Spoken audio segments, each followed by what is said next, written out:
আসসালামু আলাইকুম এভরিওয়ান। রান্নার ক্যানভাসে নতুন আরো একটা রেসিপিতে সবাইকে ওয়েলকাম করছি। আমরা বাঙালি, তাই আমাদের ভর্তা ভাত হলেই কিন্তু যথেষ্ট। আজকে আমি ঠিক এমনই একটি ভর্তা রেসিপি শেয়ার করছি। এই ভর্তাটা এতটাই মজার হয়ে থাকে, একবার বানাতে শিখে গেলে কিন্তু এই ভর্তাটা দিয়ে বারবার খেতে ইচ্ছে করবে। চলুন তাহলে কথা না বাড়িয়ে মূল রেসিপিতে ফিরে যাই। এখন যেহেতু কাঁঠালের সিজন, এজন্য আজকে কাঁঠালের বিচির ভর্তা তৈরি করে দেখাবো। তো কাঁঠালের বিচি ভর্তা তৈরি করার জন্য এখানে আমি একটা তাওয়াতে আমার পরিমাণ মতো কাঁঠালের বিচি নিয়েছি। চুলার আঁচ একদম লোতে রেখে উল্টে পাল্টে বিচিগুলোকে ভেজে নিতে হবে। অতিরিক্ত পরিমাণ কিন্তু চুলার তাপটা রাখা যাবে না। এতে করে কিন্তু বিচিগুলো একদমই পুড়ে যেতে পারে। আর ভিতরটা কিন্তু কাঁচা থাকবে, উপরটা পুড়ে যাবে আর খেতে ভালো লাগবে না।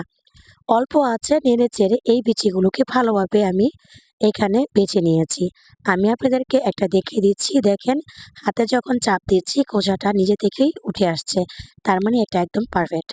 এখন চলে যাব ভর্তা তৈরি করার জন্য। শুকনা মরিচ কিছু আমি ভেজে নিয়েছি আর সাথে একটা মাঝারি সাইজের রসুন থেঁতো করে নিয়ে সেটাকেও আমি ভেজে নিয়েছি। যখন ভাজা হয়ে গেছে তখন আমি তাওয়া থেকে নামিয়ে নিয়েছি। আজকের ভর্তাটা আমি ব্লেন্ডারে জারে করছি। অনেকে কিন্তু শিলপাটা নেই বা বাটা নেই, সেক্ষেত্রে ব্লেন্ডারে জারে ভর্তাটা করলে সুবিধা হবে এজন্য। তো এখানে আমি ব্লেন্ডারে জারে মরিচ, লবণ, রসুন দিয়ে দিয়েছি। তারপরে এখানে আমি এগুলোকে একটু ব্লেন্ডার করে নিয়েছি।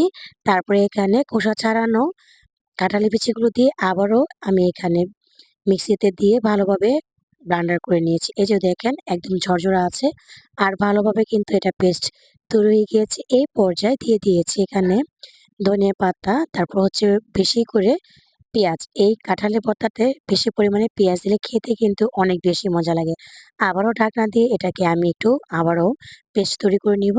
এই পর্যায়ে এই ভর্তাটা একদম তৈরি হয়ে গিয়েছে। ঝাল, লবণ সবই পারফেক্ট ছিল।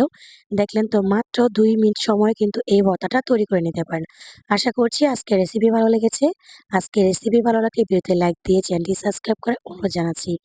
আজকের মতো এখানে বিদায় নিচ্ছি। আল্লাহ হাফেজ। আসসালামু আলাইকুম।